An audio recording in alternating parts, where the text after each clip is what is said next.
kali ini kelompok 4 akan mengupas tuntas tentang studi kasus observasi hotel kota dan hotel resort. Hotel merupakan jenis akomodasi komersial yang menyediakan layanan penginapan dan juga layanan fasilitas yang menarik dan tujuannya untuk para customer. Nah, hotel sendiri sangat berfokus sekali pada kenyamanan, keamanan, dan juga gimana kualitas pelayanannya terhadap tamu.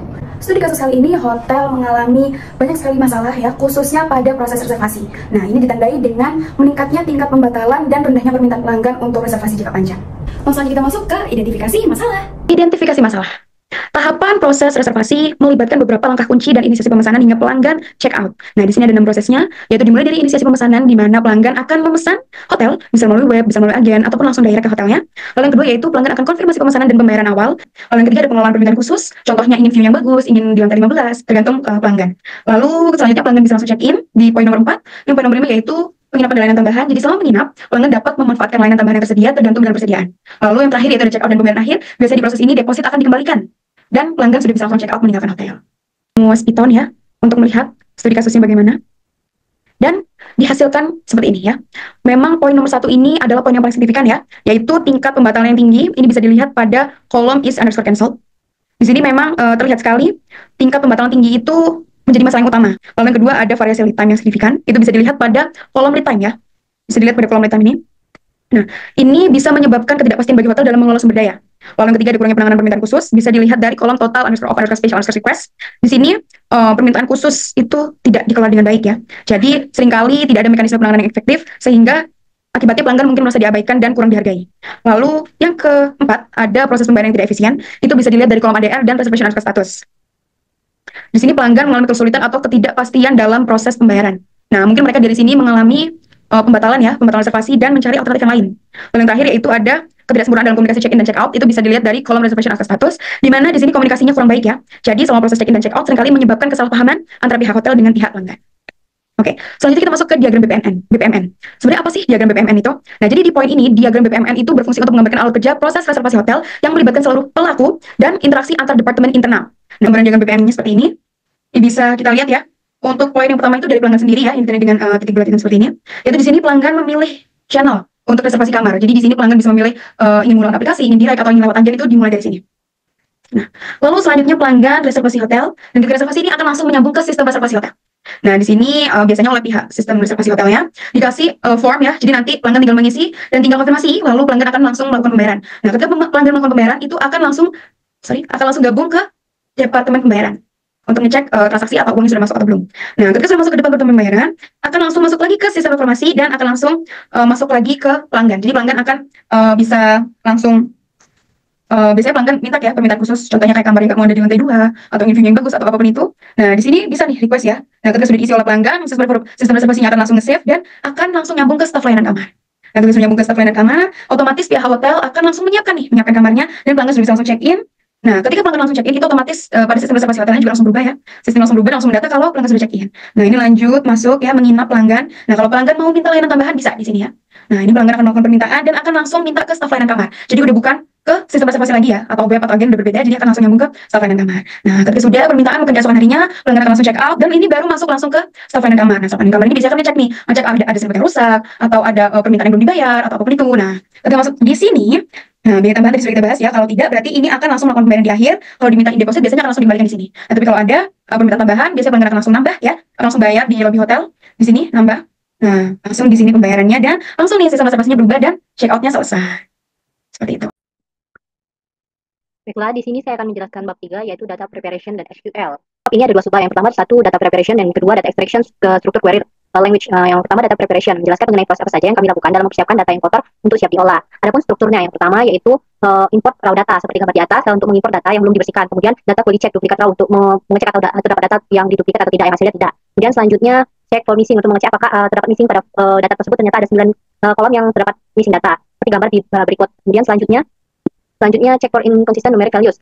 Di sini hanya ada 1 kolom seperti gambar ini, ada 1 kolom yang inkonsisten nilainya. Dan selanjutnya check for inconsistent category values. Pada tahap ini tidak terdapat nilai yang inkonsisten setiap kolomnya. Dan selanjutnya create data quality summary. Ini adalah rangkuman dari duplikat raw, missing values, inconsistent numeric values, dan inconsistent category values. Dan selanjutnya handle missing values. Di sini kita menghandle atau menghandle setiap kolom numerik dan kategorial apakah ada missing values atau tidak. Dan selanjutnya handle inconsistent numeric values. Di sini kita mengubah nilai yang negatif menjadi nilai positif.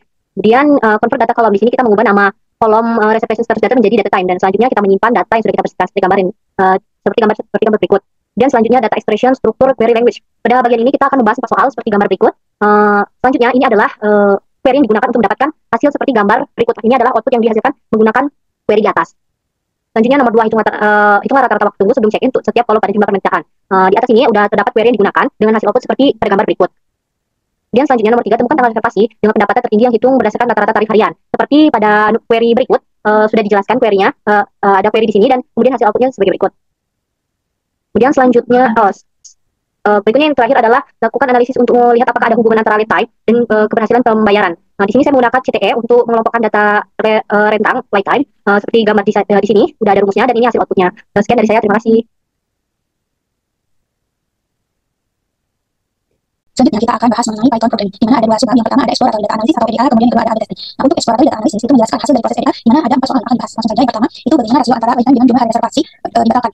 Itu yang pertama, kita harus mengimport dulu library yang dibutuhkan, kemudian kita juga harus mengimport data yang akan kita olah. Nah, yang pertama, kita harus mengimport data yang dibatalkan, berarti cancel itu sama 1. Kemudian kita buat scatter plot dengan ukuran 10 kali 6, kemudian di scatter plot tersebut subbab lead time, subbab nya, kemudian value-nya, kemudian kita tambahkan juga trend line untuk melihat garis korelasi antara lead time dan subbab-nya. Kemudian kita tambahkan judul dan label dari subbab, kemudian kita showing hasilnya. Nah, seperti ini. Dari hasil tersebut kita bisa lihat bahwa persebaran titik reservasi yang dibatalkan jika dilihat dari lead time itu sebagian besar kurang dari waktunya 400 hari. Jadi sementara untuk jumlah malam yang dibatalkan itu tersebar dari 0 sampai 5 hari, jadi kurang dari 5 hari. Nah, melihat garis tren relatif, garis tren ini garisnya relatif datar, itu menunjukkan bahwa tidak ada korelasi antara lead time dengan jumlah reservasi pada malam minggu yang dibatalkan gitu. Nah, untuk itu dengan memahami pola ini, hotel dapat mengembangkan strategi lebih baik untuk menangani pembatalan dan mengoptimalkan tingkat hunian mereka. Dan yang kedua itu, apakah ada perbedaan pendapatan antara resort hotel dan city hotel selama beberapa bulan tertentu. Nah, yang pertama kita harus menggunakan bulan ke angka. Jadi dikarenakan kalau terdapat pada data set itu bulannya berbentuk objektif pada datanya. Jadi kita letakkan dalam angka, kemudian kita konversi kolom tersebut dengan bulan ke angka, kemudian mengelompokkan data tersebut berdasarkan hotel dan bulan, kemudian menghitung HDR rata-ratanya, kemudian dari grouping ini kita set indeksnya. Selanjutnya itu menggunakan data berdasarkan bulan. Jadi berurutan dari bulan ke-1 sampai bulan ke-12. Kemudian kita buat plot dengan grid line, di mana ukurannya 12 line, kemudian in sub-S-nya, kemudian itu ada hotel, di mana ini menunjukkan nanti perbedaan antara city hotel dan resort hotel, kemudian value-nya. Selanjutnya tambahkan keterangan judul dan label subuh, kemudian kita tambahkan grid juga dan kita showing. Nah, ini hasilnya.